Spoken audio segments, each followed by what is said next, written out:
There are certain memories that function like a keloid scar.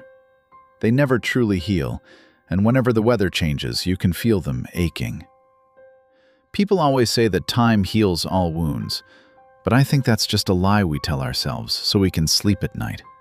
Because there are things that once you see, your brain simply won't allow you to delete. They get etched into your retinas, waiting for your weakest moments, like when you're driving alone on a dark highway or staring into the abyss of an open closet to replay the tape. This happened back in July of 2012. I was 15 at the time, an age where you think you're old enough to understand the world, but you're actually pathetically naive. My name is Alex.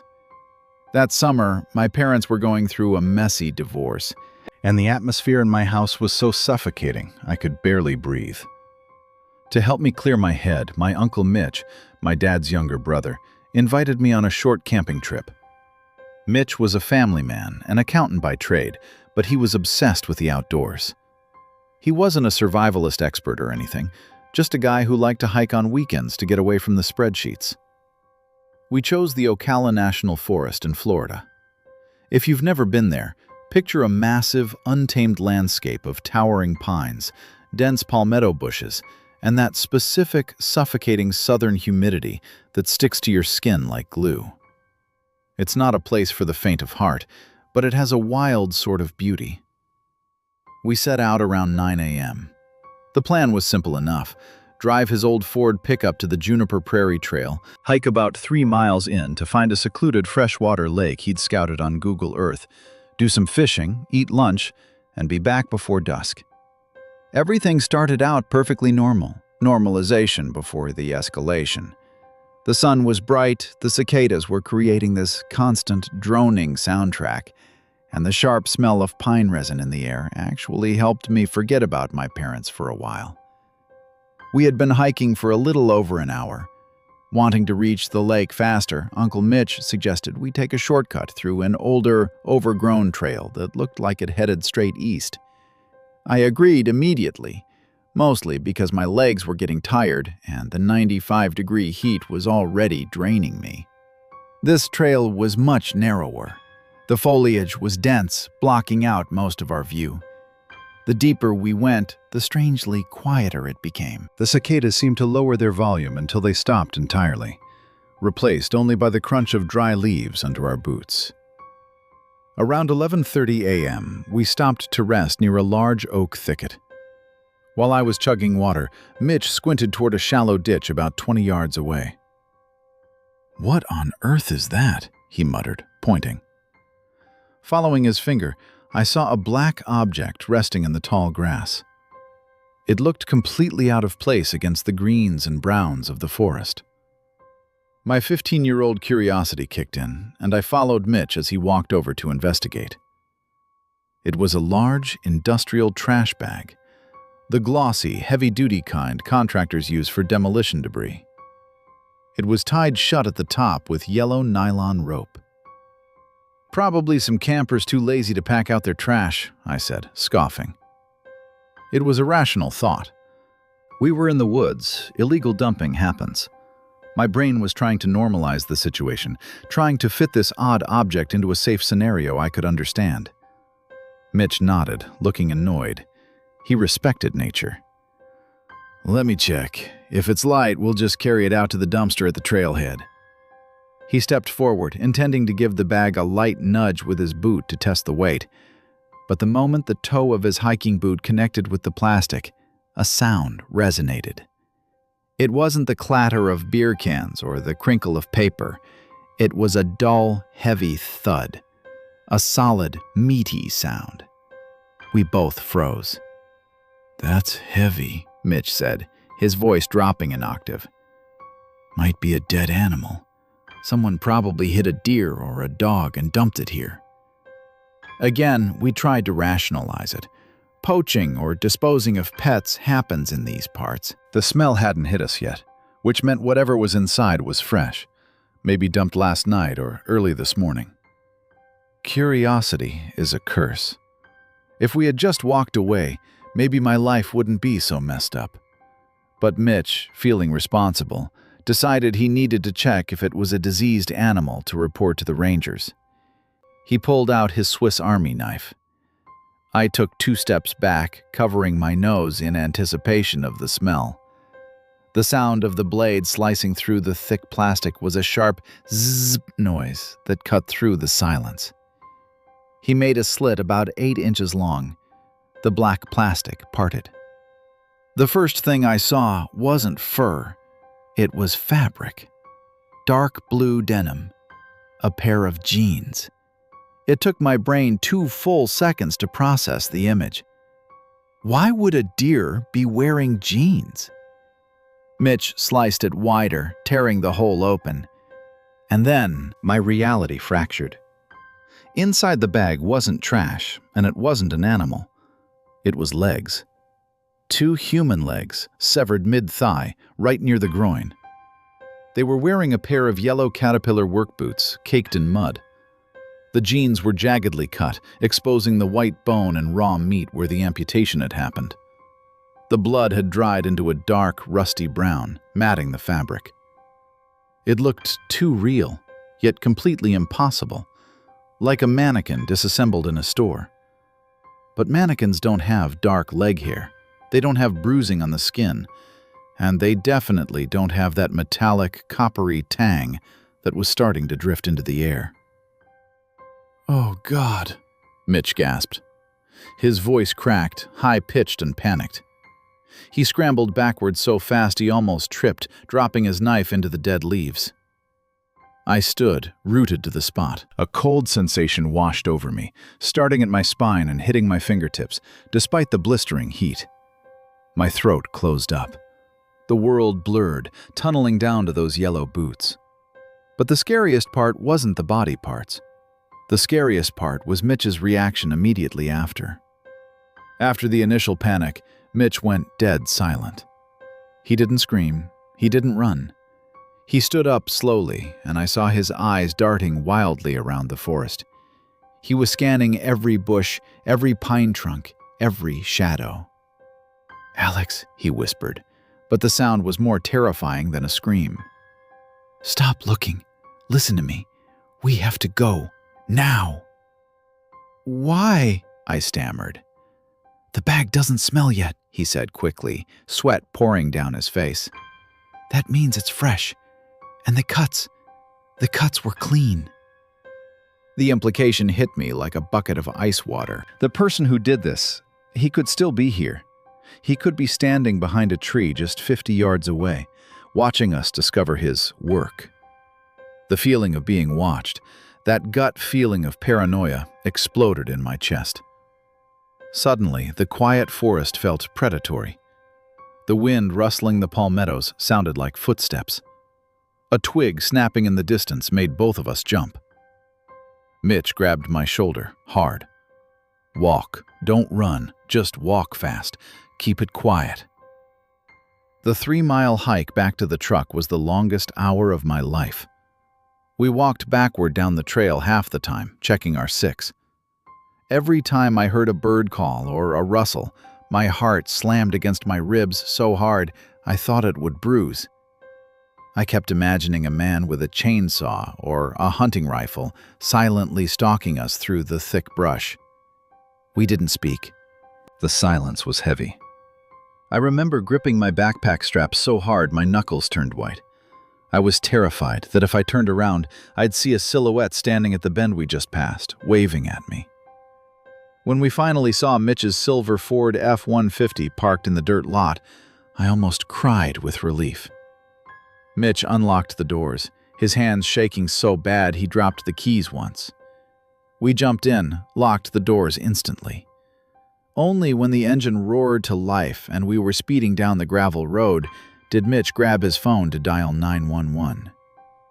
The Marion County Police arrived about 45 minutes later. We had to lead them back to the spot, but this time with guns and canine units. It felt safer, but the image of those boots was burned into my mind. They cordoned off the area and searched with dogs for a week. They found the bag. They confirmed they were human legs. But here's the weird part. They never found any other part of the body. No head, no torso, no arms, just the legs. The police grilled Mitch and me for hours, even swabbing Mitch's truck bed for blood, acting like we might be the killers reporting our own crime. But obviously, we were innocent. The case made the local papers for a few weeks, then went quiet. No missing persons reports matched the DNA or the description of the legs. No one knew who the victim was. No one knew why he was cut apart like that, or where the rest of him was. It's been 12 years since that day. I'm 27 now. I live in Seattle, thousands of miles away from Florida. I never went back to Ocala, and I rarely go hiking anymore. They never caught the guy. It's a cold case. But there is one detail I never told anyone, not even the police, because I was afraid they'd think I was in shock or hallucinating. While we were speed walking back to the truck, about 15 minutes after finding the bag, I heard a sound. It was very faint, coming from the thick brush to the left of the trail, maybe 30 feet away. It wasn't an animal. It was whistling. A short, upbeat, repetitive tune. It sounded like the kind of melody a carpenter would whistle while happily working on a project he was proud of. He was there. He saw us. And he let us go. Sometimes, on nights when I can't sleep, I wonder, where is he? Were those legs his only project? Or is he still out there, in some deep woods, waiting for the next curious hiker to find the rest of his collection? And every time I hear someone whistling a happy tune on the street, my heart skips a beat, and I'm right back in the sweltering heat of the Ocala woods, staring at those bloody yellow caterpillar boots. Some things you never really escape.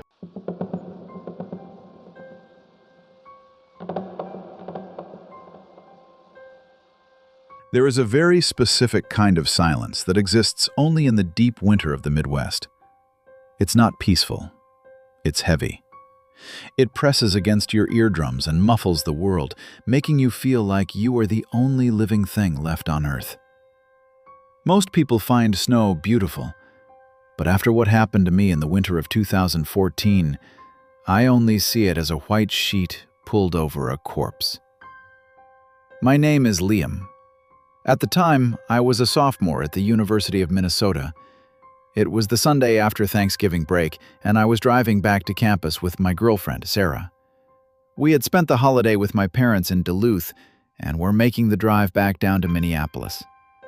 We left late, around 9 p.m., because we wanted to avoid the post-holiday traffic jam on I-35. That was our first mistake. Our second mistake was trusting a GPS that hadn't been updated in 2 years. Around 10:30 p.m., the interstate came to a grinding halt due to a jackknifed semi-truck. Not wanting to sit in a parking lot of red taillights for 3 hours, Sarah checked her phone. "Google Maps says there's a detour," she said, squinting at the blue line on her screen. "If we get off at the next exit and take County Road 9, we can bypass the whole accident. It cuts through the state forest, but it saves us 40 minutes. I agreed. I just wanted to get back to my dorm, shower, and sleep. I took the exit. For the first 20 minutes, the detour was fine. It was a paved 2-lane road flanked by tall pine trees. But as we drove deeper into the woods, the road conditions deteriorated.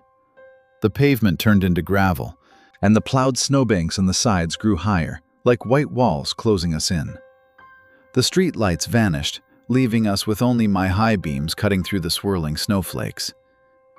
"Are you sure this is right?" I asked. My hands were gripping the steering wheel so hard my knuckles were white. "Yeah, just keep going. It connects to the highway in 10 miles, Sarah replied, though her voice sounded unsure. We drove in silence for another 10 minutes. The heater was humming, blowing dry, stale air into the cabin, but I felt a chill that had nothing to do with the temperature. It was that primal gut feeling, the biological alarm system that tells you you've wandered too far from safety. Then we saw it. About 100 yards ahead, off to the right side of the road, There was a faint red glow. It wasn't a flare, it was steady. As we got closer, my headlights illuminated the source. It was a car, a dark blue sedan, flipped completely upside down in the deep drainage ditch. The red glow was coming from its taillights, which were still on, casting an eerie, bloody light onto the pristine white snow. "Oh my God," Sarah gasped, sitting up straight. "Liam, stop! We have to help!" I slowed the car down and pulled over to the shoulder, about 20 feet from the wreck.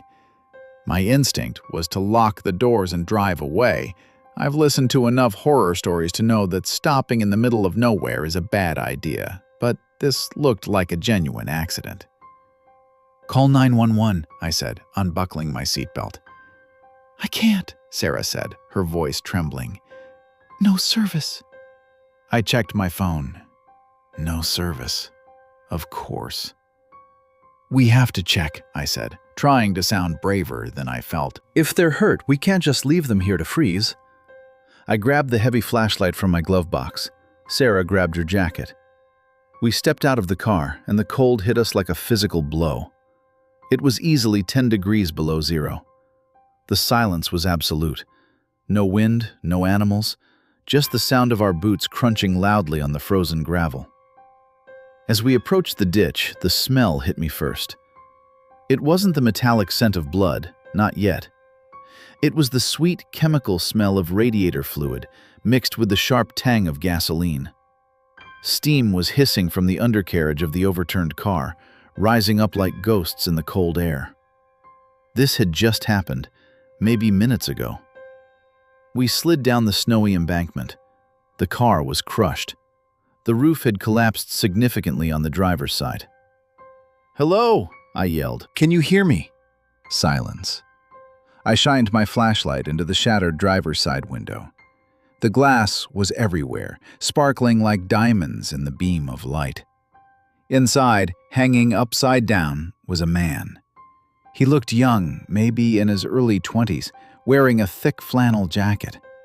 He wasn't moving. His left arm was dangling out of the broken window, swaying slightly in the draft. His hand was pale, the fingers slightly curled, reaching toward the snow as if trying to grab onto the ground. "Is he?" Sarah whispered, standing behind me, gripping my coat. "I don't know," I said. I knelt down in the snow. My heart was hammering against my ribs. I knew I had to check for a pulse. It was the only humane thing to do. I reached out and took his hand. It was shocking how cold it was, but not ice cold yet. It was the clammy, fading warmth of life draining away.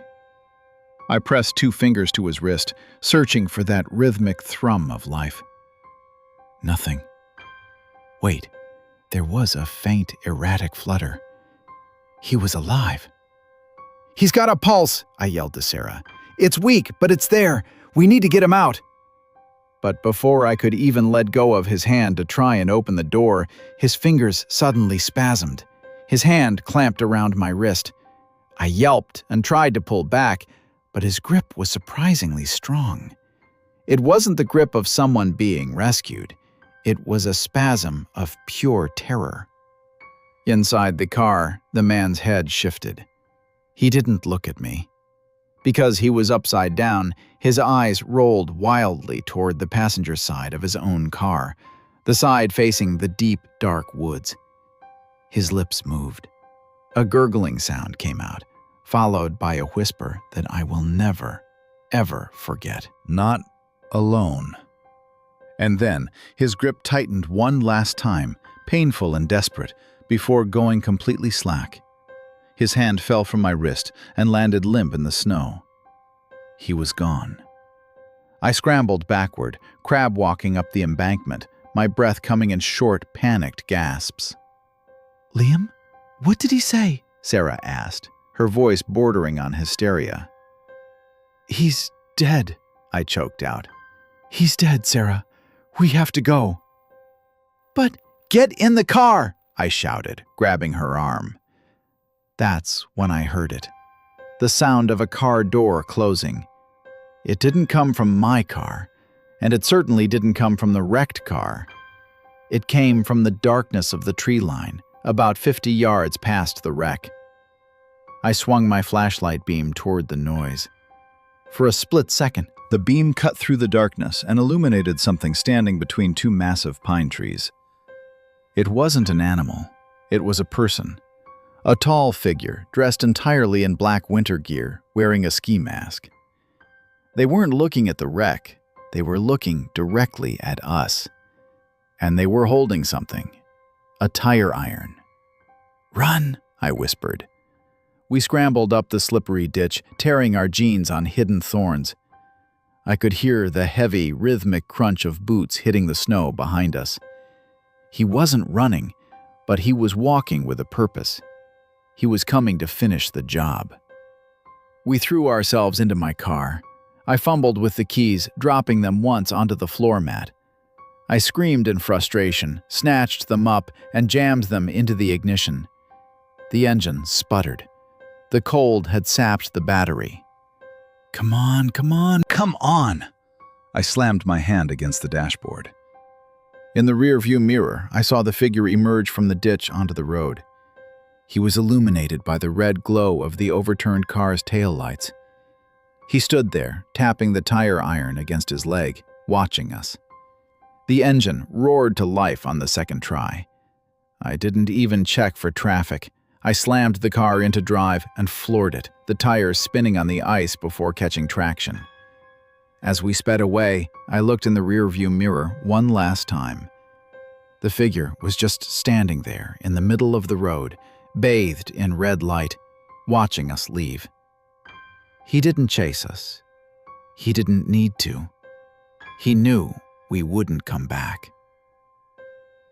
We drove for another 20 miles before we found a gas station with a landline. We called the police, our voices shaking so badly the dispatcher could barely understand us. They found the wreck. They found the body. The driver had died of massive internal trauma.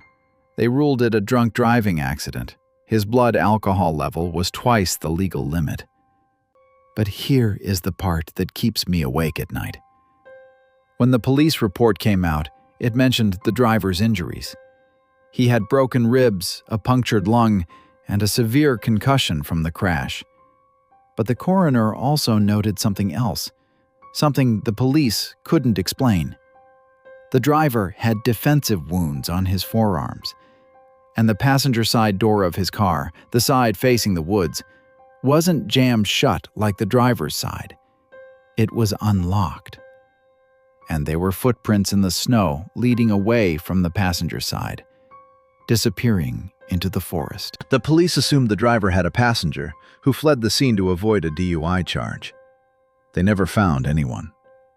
But I know what I saw, and I know what that dying man felt. He wasn't scared of dying. He was scared of what was in the car with him. I still have nightmares about that grip on my wrist. It wasn't a plea for help. It was a warning. And sometimes, when I'm driving on a quiet road at night and I see a car on the shoulder, I don't stop. I just keep driving, praying that whatever made them pull over isn't waiting in the trees for me.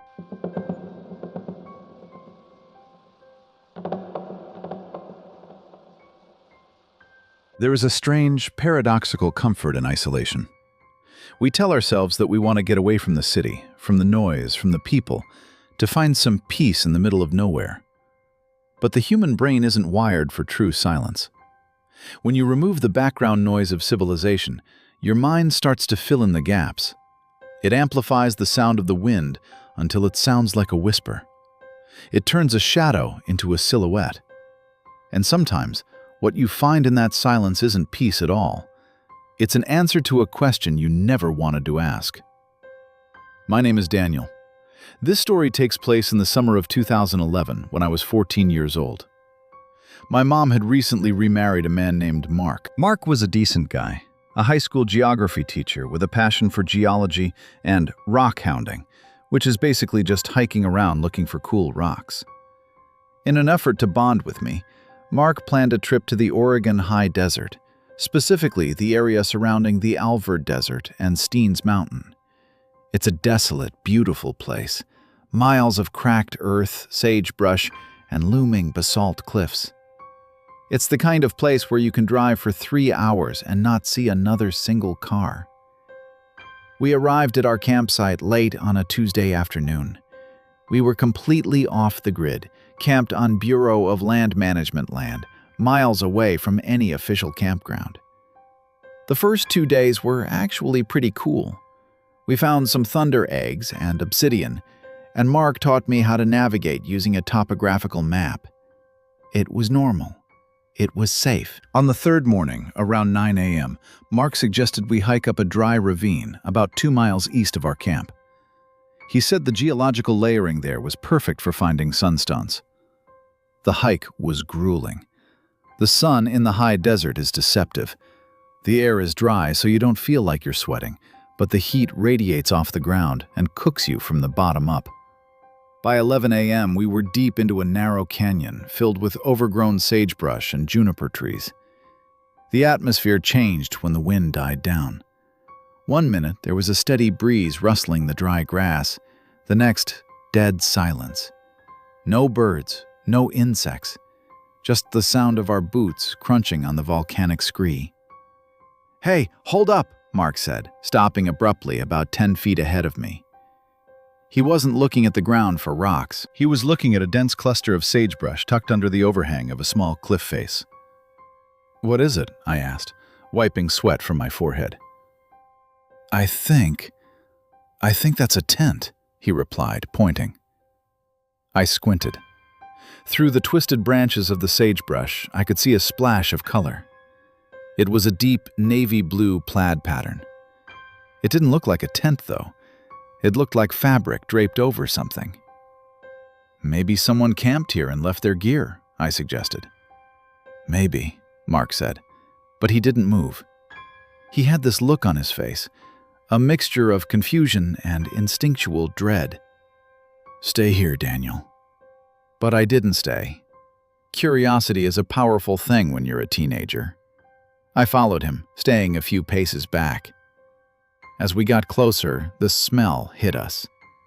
It wasn't the rotting, putrid smell you'd expect from a horror movie. It was different, musty, dry, and oddly sweet, like old leather and dried flowers. The air around the bush felt heavier, colder, despite the midday sun. Mark used his walking stick to push aside a large branch of the sagebrush. The object wasn't a tent. It was a wool blanket.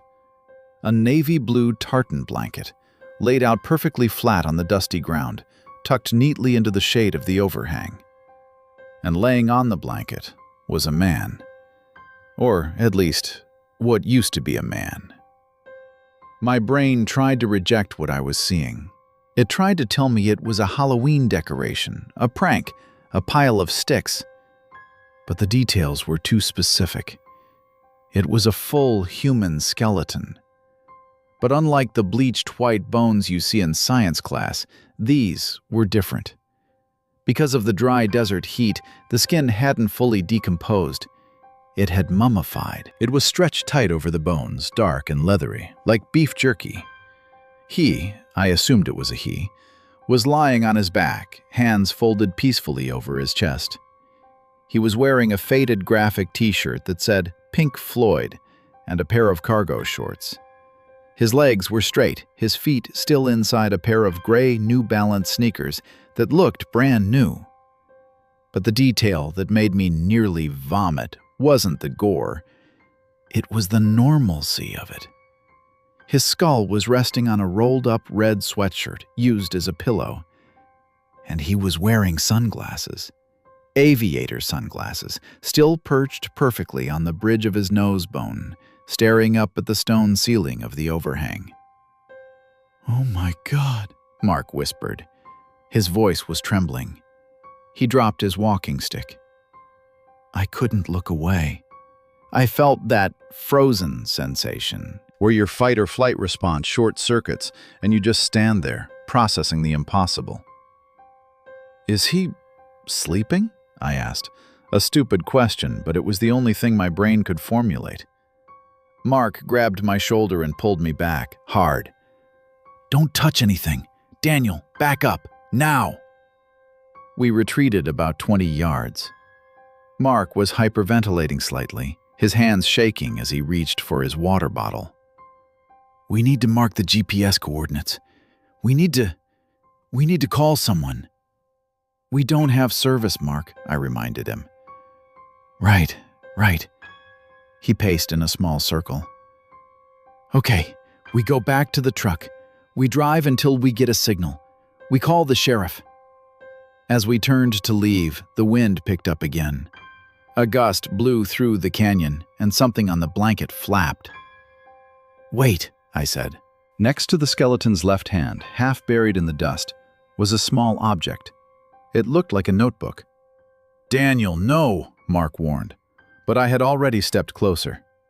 It was a small black moleskin journal, and sitting right next to it was a disposable camera, the cheap Kodak kind with a winding wheel. I didn't touch the journal, but I stared at the skeleton one last time. That's when I noticed the bottle.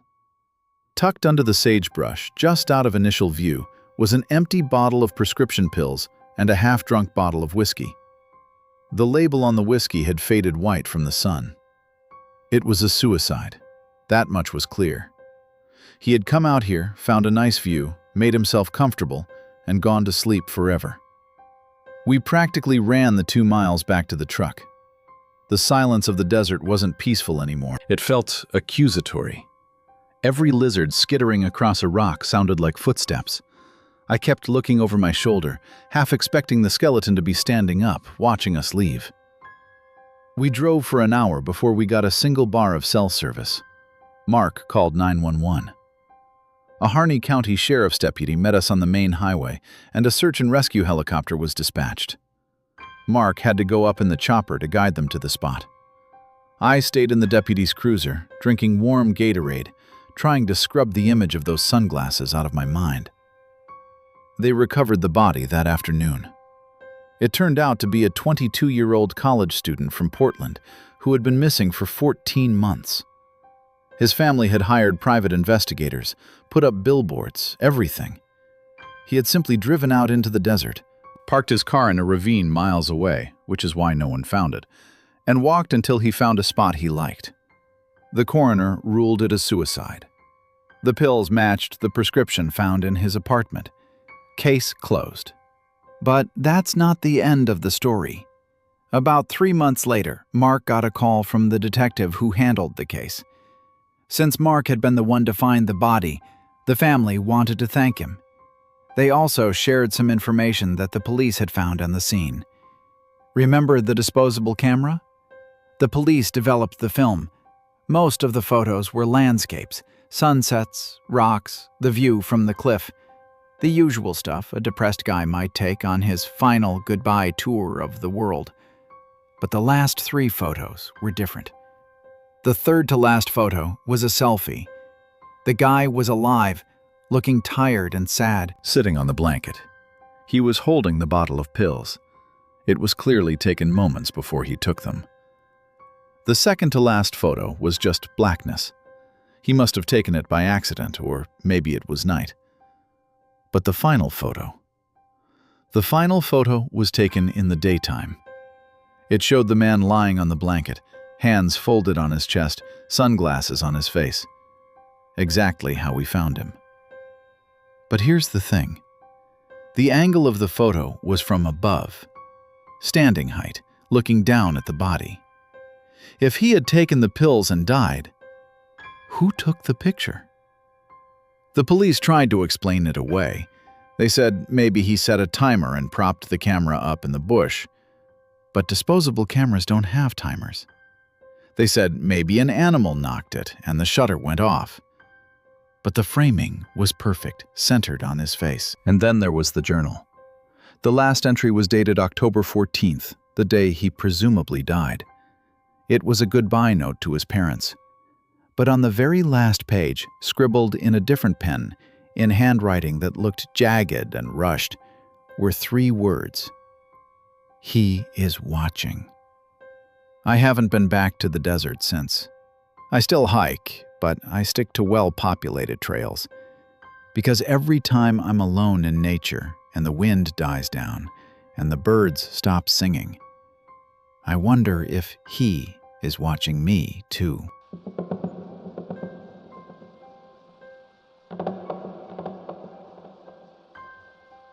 There is a very specific kind of nostalgia that comes with thinking about childhood summers.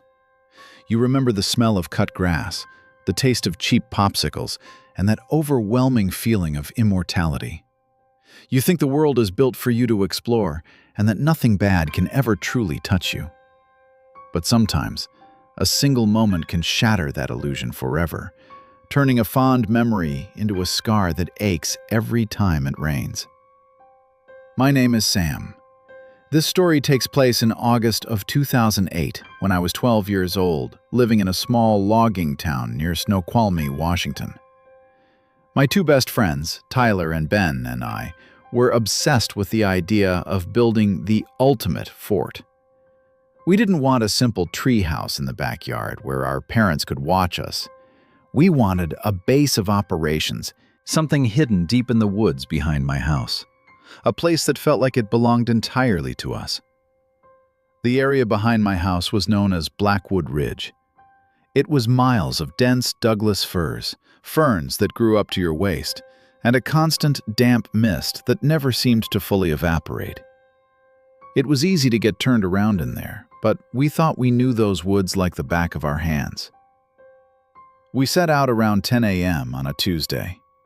We were equipped with the essentials: a backpack filled with rusty nails, stolen hammers from our dad's garages, and a 12-pack of Mountain Dew. The plan was to hike past the safety line, an old stone wall that marked the edge of my property, and find a cluster of trees sturdy enough to hold a platform. For the first hour, everything was normal. We were loud, cracking jokes, and smashing dead branches against tree trunks just to hear the noise. The sun was filtering through the canopy in beams of dusty light, and the woods felt alive with the sound of birds and squirrels. But as we pushed deeper, the terrain changed. The ground became spongier, covered in thick layers of wet moss that muffled our footsteps. The trees grew closer together, blocking out most of the sunlight. "I think we're far enough," Ben said. He was the cautious one, the kid who always checked the expiration date on milk. "My dad says there are cougars out this far." "Shut up, Ben," Tyler said, pushing a fern branch out of his face. "We need a spot that nobody can find. Look at that clearing up there." Tyler pointed to a small depression in the land, a sort of natural bowl surrounded by massive, ancient fir trees. It looked perfect. Secluded, fortified by nature, and silent. That was the first thing I noticed when we stepped into the clearing: the silence. The birds had stopped singing. The wind, which had been rustling the treetops, seemed to die down completely. It was a heavy, suffocating silence, the kind that presses against your eardrums. "This is it," Tyler announced, dropping his bag. We started scouting the trees. I walked toward a large fir on the far side of the clearing. As I circled around the trunk looking for good anchor points for a floorboard, I smelled something. It wasn't a strong smell at first. It was faint, sweet, and sickly. It reminded me of the time a raccoon had died under my porch, but this was mixed with the damp, earthy scent of the forest floor. "Do you guys smell that?" I asked. "Probably just you, Sam," Tyler laughed. I ignored him and kept walking. The smell got stronger. I looked up, scanning the branches, and that's when I saw it. About 30 yards away, in a darker patch of the woods where the shadows were long, something was hanging from a thick branch. At first glance, my brain refused to identify it correctly. It tried to rationalize the shape into something safe. "It's an old tarp," I thought. "Maybe a sleeping bag someone hung up to dry and forgot." "Hey," I called out to the guys. "I think someone camped here." Tyler and Ben came over. We stood in a line, staring at the object. "It looks like a scarecrow," Ben whispered. He was right. It did look like a scarecrow. It was wearing a dark blue windbreaker and gray sweatpants. It was swaying very slightly, rotating slowly in a breeze that I couldn't feel at ground level. "Let's go knock it down," Tyler said, picking up a large stick. "Wait," I said. I felt a sudden, sharp drop in my stomach, that primal gut feeling that tells you to run before your conscious mind understands why. "Don't." But Tyler was already walking toward it. As we got closer, the silence of the woods was broken by a sound. It was a rhythmic, dry, creaking noise. Creak, creak. It was the sound of a rope straining against bark. And then there was another sound, a low, steady buzzing. Flies, thousands of them. We were about 10 feet away when the wind shifted and the object rotated fully to face us. It wasn't a scarecrow. The face was unrecognizable, a bloated mask of dark purple and gray. But the eyes, the sockets seemed to be staring right at us. The tongue was protruding, swollen and black. But the detail that made me freeze, the detail that still wakes me up in a cold sweat 18 years later, was the shoes. He was wearing unlaced, white New Balance sneakers, and they were hovering exactly 6 inches off the damp moss. "Oh my God!" Ben screamed. It wasn't a word, it was a high-pitched sound of pure terror. Tyler dropped his stick. He didn't move. He just stared, his mouth open, unable to process the horror hanging right in front of him. I couldn't look away from the hands. They were purple and claw-like at his sides, and directly underneath him, resting neatly on the moss, was a small, overturned step stool. It was so domestic, so normal, a plastic kitchen step stool in the middle of a desolate forest. That contrast between the mundane object and the horrific corpse made my knees buckle. "Run!" I managed to whisper. "Run!" I screamed, grabbing Ben's arm. We turned and sprinted. We didn't care about the thorns tearing at our clothes or the roots trying to trip us. I could hear Tyler behind me, hyperventilating, sounding like he was choking on air. I didn't look back. I was terrified that if I turned my head, I would see that purple, bloated face floating through the trees right behind me. We ran for what felt like hours, though it was probably only 20 minutes. When we finally burst out of the tree line and into my backyard, we collapsed on the grass, gasping and crying. My mom saw us from the kitchen window and ran out thinking we had been attacked by a bear. We told the police. They went into the woods with ATVs and body bags. They identified him later that week. He was a 45-year-old man from the next town over. He had lost his job and his family, and he had simply walked into the woods with a step stool and a length of rope to end it all. He had been there for 3 weeks. We never built the fort. In fact, we never went back into Blackwood Ridge again. But the story doesn't end there. There is one detail I never told the police, and I never told my parents. I only talked about it with Tyler and Ben once, and we agreed never to speak of it again. When we were standing there, staring at the body, right before we ran, I saw something else. Pinned to the front of the man's blue windbreaker, right over his heart, was a piece of paper. It was protected by a plastic Ziploc bag to keep it dry. I was close enough to read the bold, black marker writing on it. It didn't say, "I'm sorry," or "goodbye." It said, "If you are reading this, you are standing exactly where I want you." I don't know if he meant that for the police, or for his family, or for 3 curious kids exploring the woods. But sometimes, when I'm alone in my house, and I hear a floorboard creak, I get that same cold feeling in my gut. I feel like I'm back in that clearing, and I wonder if he chose that spot not to hide, but because he wanted an audience. Some things are not meant to be found, and some things are waiting to be found. I just wish we hadn't been the ones to answer the invitation.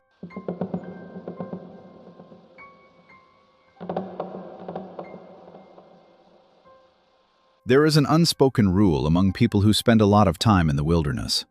If you see something that doesn't make sense, you don't investigate. You turn around, walk the other way, and pretend you never saw it. The human brain tries to find patterns in chaos, but sometimes the anomaly is exactly what it looks like, a glitch in reality that you were never meant to witness. My name is Chris. This incident occurred in late September of 2015. I was 23 years old, fresh out of college, and living in a small town in southern Missouri. My roommate, Jason, was an avid geocacher. For those who don't know, geocaching is basically a real-world treasure hunt where you use GPS coordinates to find hidden containers. Jason had been obsessing over a hard-level cache hidden deep within the Mark Twain National Forest, in an area known for its dense oak hickory canopy and complete lack of cell service. We parked Jason's Jeep at a trailhead near the Paddy Creek Wilderness area around 4 p.m. It was a perfect autumn afternoon, crisp air, leaves turning golden, and that distinct, dry smell of fallen foliage. The plan was to hike about 3 miles off trail, find the cache, and hike back before sunset at 7 p.m. The first hour was uneventful. We were bushwhacking through thick undergrowth, laughing and checking the GPS every few minutes. It was normal, just 2 guys killing time on a Saturday. By 5:30 p.m., the atmosphere began to shift. We had descended into a low-lying valley that the sun couldn't quite reach anymore. The temperature dropped noticeably, maybe 10 degrees in a matter of minutes. The ground turned from dry leaves to a sucking, muddy sludge. "We're close," Jason said, staring at his device. "It should be right across this creek bed." We crossed the creek, balancing on slick, mossy rocks. On the other side was a dense thicket of briars, thorny vines that stood 6 feet high. We had to hack our way through with a small machete Jason brought. It was loud work. Snap, crunch, slash. When we finally broke through the wall of thorns into a small, natural clearing, we both stopped dead. The silence hit us first. The birds, the crickets, the wind, everything had vanished. But it wasn't the silence that froze my blood. It was what was standing in the center of the clearing. Standing in the mud, surrounded by miles of impassable wilderness, was a man. He wasn't a hiker. He wasn't a hunter. He was wearing a pristine, charcoal gray 3-piece suit. It was tailored perfectly to his frame.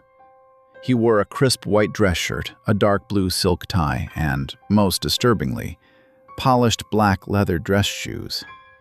He was standing perfectly still, facing away from us, staring at a large, rotting oak tree.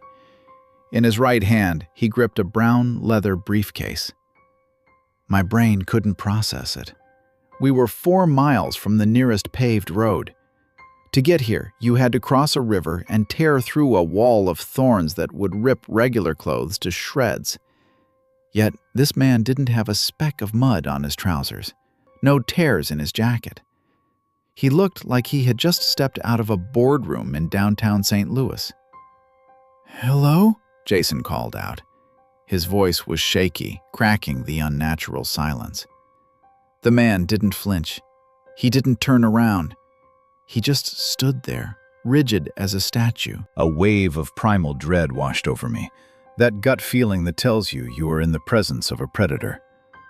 "Jason, let's go," I whispered, grabbing his arm. "Leave the cache." "But now," I hissed. As we took our first step backward, the man moved. He didn't turn his body. He simply tilted his head back, looking up at the canopy, and let out a sound. It wasn't a scream, and it wasn't a word. It was a laugh. A dry, rhythmic, monotone chuckle. Ha, ha, ha. Then, with a fluid motion that looked almost mechanical, he placed the briefcase on a flat rock in front of him. Click, click. The sound of the latches opening echoed like gunshots in the quiet valley. He opened the case. From where we were standing, about 30 feet away, I couldn't see exactly what was inside. But I saw the reflection. The inside of the briefcase was lined with something that caught the fading light. It looked like surgical steel, rows and rows of shiny metallic tools. The man reached into the case, pulled out something long and silver, and finally began to turn around. We didn't wait to see his face. We ran. We didn't care about the noise or the thorns anymore. We tore back through the briar patch, the thorns shredding our jeans and cutting our arms. I could hear Jason panting behind me, muttering, "What the F?" over and over again. We scrambled up the muddy bank of the creek, slipping and falling, getting covered in muck. I expected to hear footsteps pursuing us, the slap of those polished leather shoes on the mud. But I didn't. That was almost worse. The idea that he wasn't chasing us because he knew he didn't need to. We made it back to the Jeep in record time, just as true darkness fell. We locked the doors and sped out of there, driving way too fast on the gravel roads until we hit the highway. We never reported it. What would we say? "Officer, there's a banker in the woods with a briefcase?" They would have laughed us out of the station or drug tested us. But I still have nightmares about that day. Not about the man himself, but about the impossible cleanliness of his suit. About a year later, I was reading a news article about a missing person, a real estate agent from Kansas City who vanished on his way to a meeting. They found his car abandoned on the side of the highway, 50 miles from where we were hiking. He was never found. But the detail that made my stomach drop was a quote from his wife. She mentioned that he always carried a vintage brown leather briefcase and that he had a nervous habit when he was thinking. He would tilt his head back and chuckle. "I don't go into the deep woods anymore. And whenever I see a man in a suit standing on a street corner, just waiting, I cross to the other side of the road. Because now I know that sometimes the monsters don't look like monsters. They look like us."